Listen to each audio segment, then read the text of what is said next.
السلام علیکم۔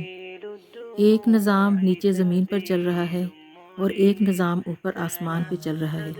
نیچے زمین کا نظام چلانے والے یہ سمجھ رہے ہوتے ہیں کہ ہم زمین کا نظام چلا رہے ہیں، سب ہمارے کنٹرول میں ہے۔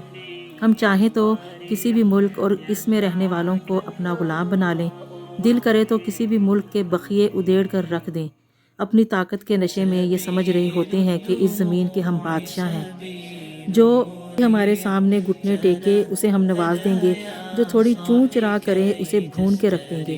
فرعونیت کے نشے میں غرق ہو کر سمجھ رہے ہوتے ہیں کہ ہم ہمیشہ یہاں رہنے کے لیے آئے ہیں، جو جیسے جس طرح دل چاہے ہم کریں گے۔ لیکن ساری کائنات کا ایک سب سے بڑا بادشاہ زمین کے ان سارے مسخروں کو دیکھ کر مسکرا رہا ہوتا ہے، کیونکہ یہ ساری کائنات، اوپر کا نظام ہو چاہے نیچے کا نظام ہو، آسمان و زمین کا نظام ہو، سب اسی کی ایک مٹھی میں ہے۔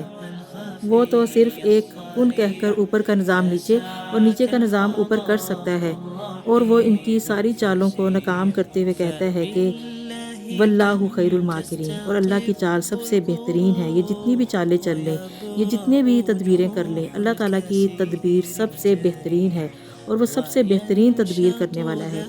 وہ چاہے تو میزائل کو حکم دے کہ اپنا رخ موڑ کر پھینکنے والے کی طرف جس نے تمہیں پھینکا ہے اسی پر پھوٹ پڑو، اور کون ہے کہ جو اللہ تعالیٰ کے حکم کے آگے کوئی بھی ذرا قطرہ بھی چوں چرا کرے۔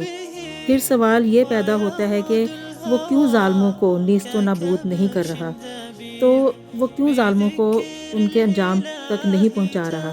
تو اس کا جواب ہے کہ اللہ آزمائش کرتا ہے، اللہ ڈھیل دیتا ہے، اللہ امتحان لیتا ہے اور کہتا ہے تم کیا سمجھتے ہو کہ میں نے تمہیں یوں ہی دنیا میں بھیج دیا ہے؟ غور کریں ذرا کہ ہم کیا بغیر کسی مقصد کے ہی دنیا میں آ گئے ہیں، صرف کھانے پینے یہاں پہ یاشی کرنے کے لیے آئے ہیں؟ نہیں، یہ دنیا ایک امتحان گاہ ہے۔ کوئی بھی امتحان میں یہاں سے امتحان دیے بغیر باہر نہیں جا سکتا۔ یا تو ہم یہاں سے پاس ہو کر جائیں گے یا کوئی اس دنیا میں فیل ہو کر جائے گا۔ اللہ تو سب کر سکتا ہے، اس کے لیے تو سب کچھ ممکن ہے، لیکن وہ صرف چیک کر رہا ہے، صرف چیک کر رہا ہے۔ جب ہم کمرہ امتحان میں پیپر لکھ رہے ہوتے ہیں تو کبھی ہمیں پیپر نہیں آ رہا ہوتا، مشکل میں پھنسے بیٹھے ہوتے ہیں، تو ہم مدد طلب نظروں سے کبھی دائیں دیکھتے ہیں کبھی بائیں دیکھتے ہیں، اور ہم بڑی بے چینی سے پہلو بدل رہے ہوتے ہیں، اور ہم دیکھ رہے ہوتے ہیں کہ ہماری کوئی مدد کرے۔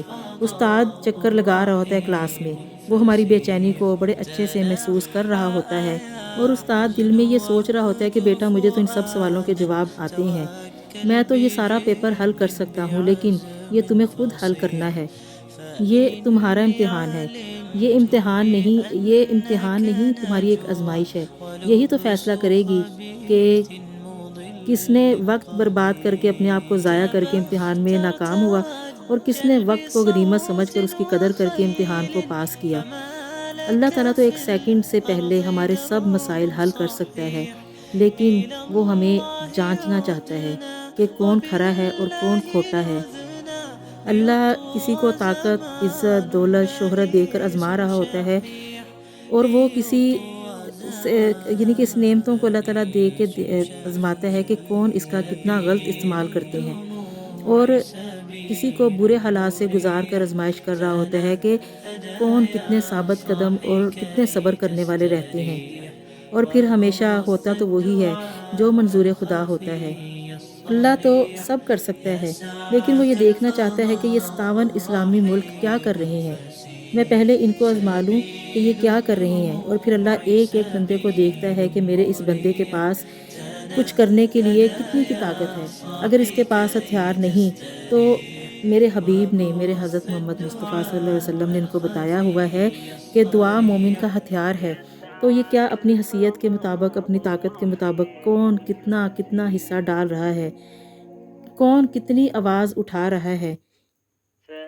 میری ایک بات آپ ہمیشہ یاد رکھیں کہ اللہ تعالیٰ کبھی بھی، اللہ تعالیٰ کوانٹٹی نہیں دیکھتا، اللہ ہمیشہ کوالٹی دیکھتا ہے۔